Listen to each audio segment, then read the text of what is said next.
Halo, selamat pagi, salam sejahtera untuk kita semua.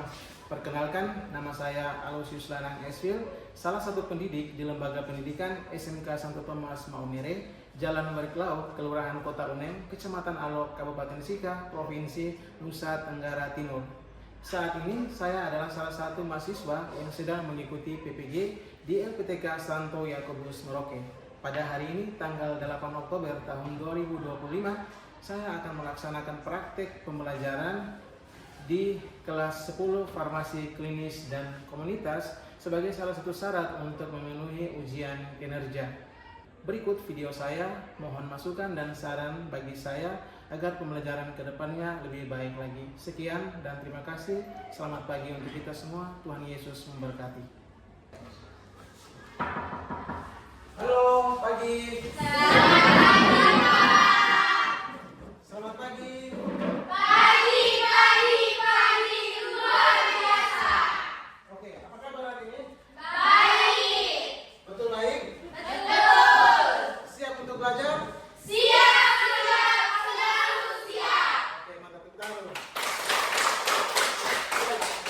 Sebelum kita memulai kegiatan kita hari ini, alangkah baiknya kita memohon bantuan Roh Kudus dari Tuhan sehingga pembelajaran hari ini boleh berjalan dengan lancar dan apa yang menjadi tujuan dari kita boleh tercapai. Untuk itu saya minta satu orang untuk memimpin kita dalam doa.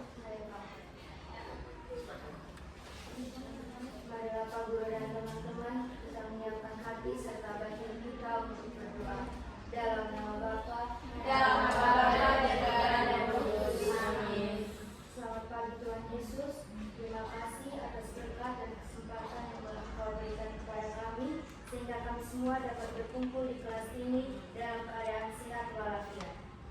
Ya Bapa, turunkanlah Roh Kudus-Mu ke dalam diri kami masing-masing agar kegiatan belajar mengajar kami pada hari ini dapat berjalan dengan baik. Namun senantiasa kami puji kini dan sepanjang masa. Amin. Dalam nama Dalam Bapa Bapa dan Putra dan Roh Kudus. Amin. Oke, baik, terima kasih untuk Sasa yang sudah memimpin dalam doa. Eka, Hadir Pak. Yuli, Hadir Pak. Cindy, Hadir Pak. Supo, Hadir Pak. Deping, Hadir Pak.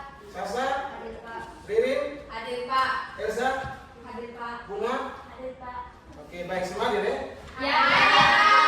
Oke, puji Tuhan semua hadir. Kalau lebih semangat memulai pembelajaran kita mengawalinya dengan menyanyikan satu lagu yang judulnya Dengar yang panggil nama saya. Oke. Kamu apa semua lagunya?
tema lanjutan dari pertemuan kita yang kemarin, yaitu tentang suara hati.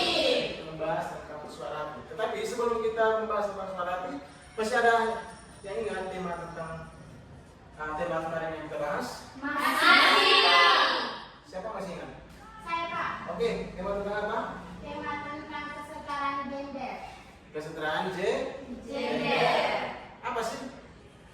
bicarakan dalam tema itu?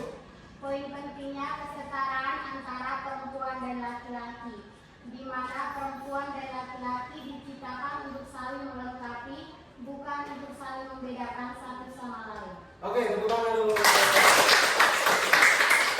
Baik, hari ini kita membahas tema tentang kesetaraan gender. Hari ini kita melanjutkan pertemuan kita, yaitu tentang suara hati. Suara hati ini bab kedua.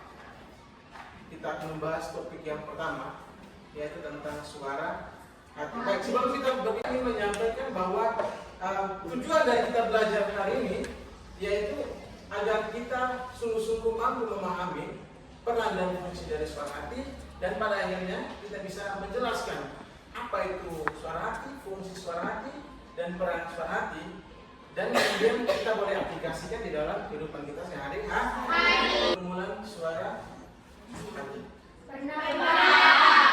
Pernah? Oke, baik. Kalau pernah, kita coba mengingat kembali kira-kira di dalam situasi seperti itu apa yang adik-adik rasakan. Lebih baik, saya ajak kita untuk bersama-sama membacanya. Ini saya bagikan teks, bisa dibacakan bersama. Tetapi untuk baiknya dalam sesi ini saya membagi adik-adik semua di dalam kelompok. Kita mencoba untuk membahas atau mendalami kisah ini dalam kelompok kecil, membuat kelompok kecil. 3 di sini, adik 3. Ini Satria, bisa ke 3 di sini.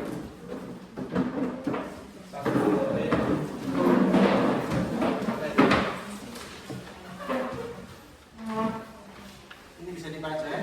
Ya Pak, terima kasih. Dibaca.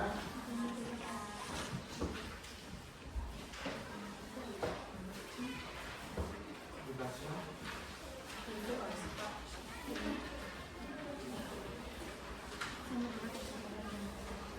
Oke, baik. Berkaitan dengan diskusi kita ini, Pak menyiapkan waktu untuk ada tidak pengalaman yang mirip dengan kejadian yang pernah adik-adik alami. Nanti tinggal, karena mengingat di kelompok kita beberapa orang, nanti tinggal tentukan pilih salah satu pengalaman teman kamu yang mau di-sharingkan. Kalau memang pengalaman adik-adik semua berbeda. Tapi kalau pengalamannya sama, tinggal lebih mudah lagi untuk di-sharing. Jelas ya? Jelas Pak. Oke, silakan. Oke.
Nanti di dalam mempresentasikan hasil diskusi jangan lupa setiap anggota wajib berpartisipasi aktif ya. Ya. Jangan sampai hanya 1 atau 2 orang saja yang aktif, tapi yang lainnya memilih pasif. Diusahakan supaya semuanya berpartisipasi aktif.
Berarti di situ pengalaman dilematis dalam memutuskan.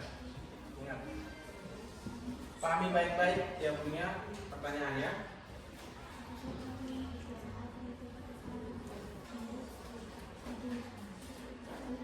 Habis? Belum?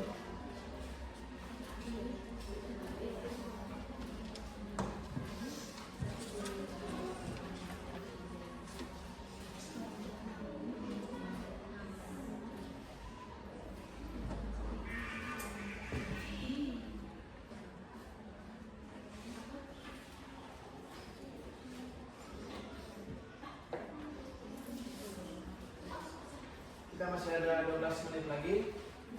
Tapi kalau sudah ada teman-teman yang selesai, kita bisa presentasi.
Untuk lebih memudahkan supaya lebih bagus, setiap kelompok saya beri nama ya. Tadi kita lupa beri nama masing-masing kelompok, identitas biar lebih jelas. Untuk kelompok yang pertama,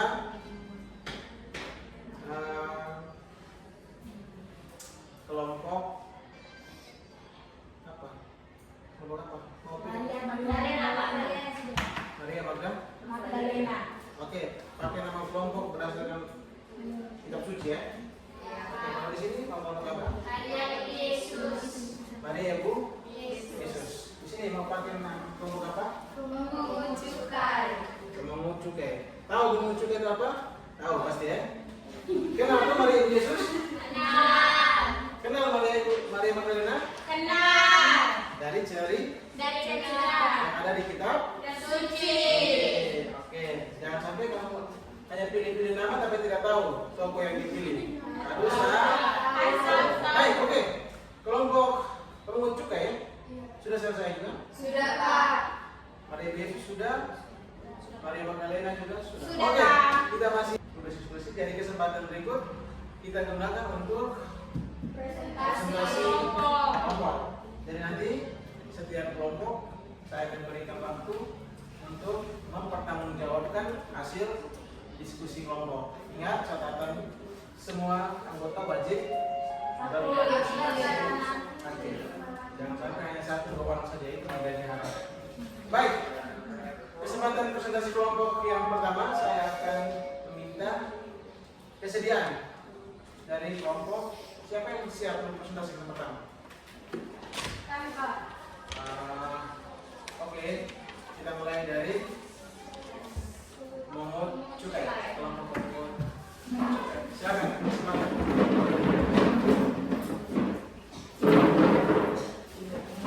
Kita beri perhatian ya ke kelompok pemungut cukai.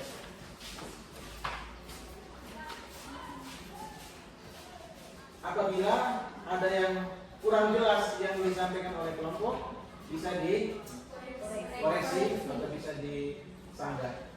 Baik, kesempatan saya berikan kepada kelompok pemungut cukai. Selamat pagi Pak, selamat pagi teman-teman. Selamat pagi. Kami dari kelompok pemungut cukai akan mempresentasikan hasil diskusi kelompok kami. Kepada teman saya berikan kasih atas kesempatan yang diberikan. Di sini saya akan membacakan hasil diskusi kelompok kami. Soal yang pertama, apa yang mendorong putra mahkota berubah? Yang mendorong putra mahkota berubah yaitu sebelum hari H pelantikannya, putra mahkota mendapatkan mimpi bahwa jika ia menjadi raja, maka mahkota dan jubah yang ia dapatkan berasal dari uang rakyat yang tertindas. Maka dari itu, dia berpikir bahwa ia hanya ingin dilantik secara sederhana karena menurutnya seorang pemimpin harus melayani bukan dilayani. Soal yang kedua, pengalaman apa yang mirip dalam hidup kalian?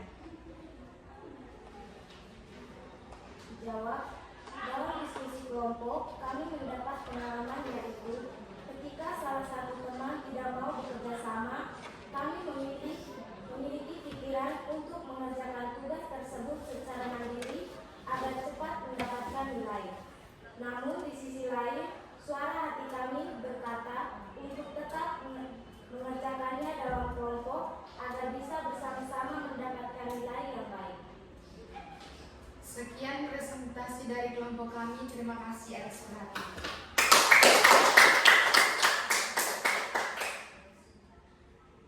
Banyak dari teman-teman ada masukan atau saran? Pas. Terima kasih. Oke, kita beri tepuk tangan untuk kelompok. Oke, kita kembali ke tadi. Oke, kesempatan berikut kita berikan kepada kelompok Maria Magdalena. Oke, kepada kelompok Magdalena berikan kesempatan saya berikan. Kita beri perhatian supaya apabila ada yang kurang jelas atau ada yang memang perlu dipertanyakan bisa dipertanyakan ya. Kita beri perhatian dengan sungguh-sungguh. Selamat pagi Pak, selamat pagi teman-teman. Selamat pagi. Terima kasih atas waktu dan kesempatan yang telah diberikan kelompok kami. Di sini kami akan mempresentasikan hasil kerja kelompok kami kepada pemateri. Waktu dan kesempatan sepenuhnya saya berikan. Terima kasih atas waktu dan kesempatan yang diberikan. Saya akan membacakan hasil diskusi kami. Soal, apa yang mendorong putra mahkota untuk berubah? Jawab, yang mendorong putra mahkota untuk berubah karena putra mahkota melihat kesengsaraan rakyatnya sebagai pemimpin yang bijak. Ia memilih untuk pelantikan raja yang sederhana agar masyarakatnya tidak bersengsara atau menderita. Nomor 2, pengalaman apa yang mirip dalam hidup kalian? Pengalaman yang kami ambil dari kisah putra mahkota adalah pengalaman kami bersama, yaitu pada saat kami bersikeras untuk bersekolah di sekolah yang elit dan terkenal serta biaya yang sangat mahal. Tetapi dengan ketidakmampuan orang tua kami dalam membiayai sekolah yang mahal, orang tua kami membujuk untuk bersekolah di sekolah yang biaya yang terjangkau dan fasilitas yang terjangkau. Akhirnya kami hilangkan ego kami untuk bersekolah di sekolah yang elit dan bersekolah sesuai dengan kemampuan orang tua. Baik, setelah mendengarkan hasil presentasi dari kami, di sini saya memberikan waktu untuk memberikan saran dan masukan atau pertanyaan. Kami persilakan waktu dan kesempatannya kepada teman-teman semua. Pas. Jika sudah pas dan tidak ada pertanyaan serta masukan, kami dari kelompok Maria Magdalena akan menutup presentasi ini. Terima kasih. Oke, kita tutup kelompok Maria Magdalena. Terima kasih yang baik. Oke, terakhir kita beri kesempatan kepada kelompok Maria Ibu Yesus. Oke, kita berikan.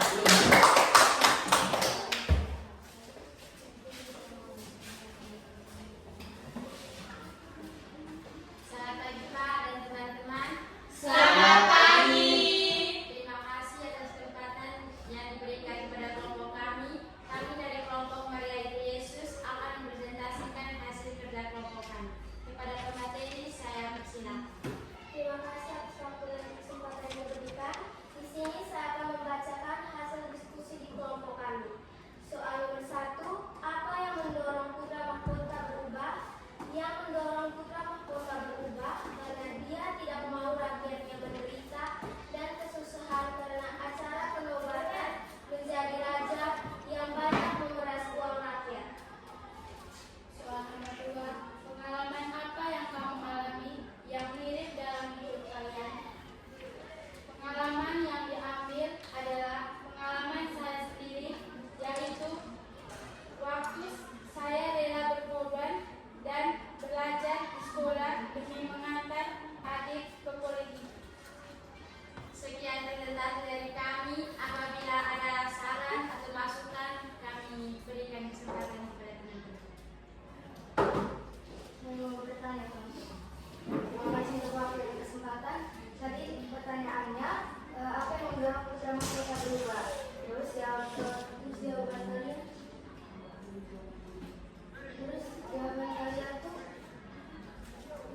dengan dia tidak mau acara pelantikannya tuh memakai uang rakyat yang tertindas.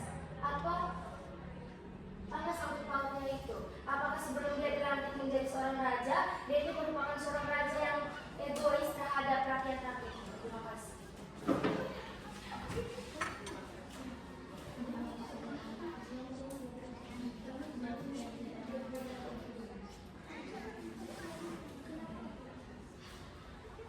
Baik, terima kasih atas pertanyaannya.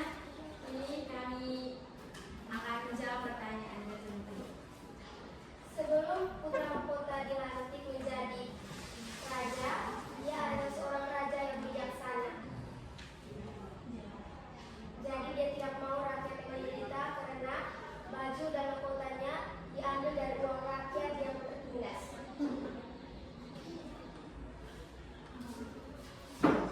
Terima kasih untuk jawaban dari teman-teman. Jawabannya saya pilih. Jika sudah kirim dari desa, mungkin dari teman-teman masih ada atau saya. Baik, terima kasih waktu dan kesempatan yang telah diberikan kepada saya. Di sini saya ingin bertanya, apa pesan yang teman-teman ambil dari cerita tentang putra mahkota? Terima kasih. Oke, baik. Jadi diskusi dari teman-teman tadi berkaitan dengan pergumulan seorang raja, berkaitan dengan pergumulan hati seorang raja yang mana dia bingung untuk memutuskan apakah dia dilantik secara meriah ataukah secara sederhana. Yang kedua, konsekuensi. Kalau meriah, rakyatnya menderita, tetapi kalau sederhana, rakyatnya juga berbahagia karena tidak ada oleh rakyat. Baik, selanjutnya kita akan coba mendalami beberapa teks atau dokumen gereja yang juga berbicara tentang suara hati. Nanti kita akan mendalami bersama kira-kira berdasarkan dokumen gereja apa sih suara hati itu dan apa fungsinya bagi kita di dalam kehidupan kita sehari-hari. Nah, sebelum itu, Pak ingin mengajak adik-adik semua untuk bersama-sama kita mendalami beberapa materi atau beberapa simpulan tentang fungsi suara hati, apa itu suara hati, dan bagaimana cara kerja dari suara hati. Kalau berdasarkan diskusi yang adik-adik sudah laksanakan tadi, kita bisa melihat ya di situ kita bisa tahu apa itu suara hati, bagaimana fungsi suara hati, dan bagaimana cara kerja suara hati. Dari diskusi baik-baik video refleksi ini.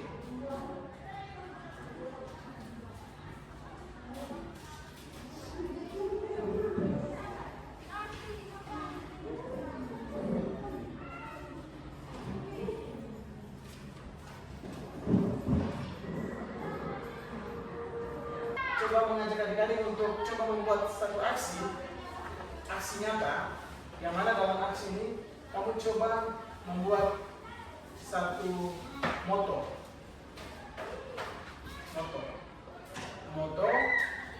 tentang kejujuran, dan juga setelah kamu membuat moto ini, coba satu orang membacakan atau dua orang bisa membacakan moto yang dibuatnya berkaitan dengan kejujuran.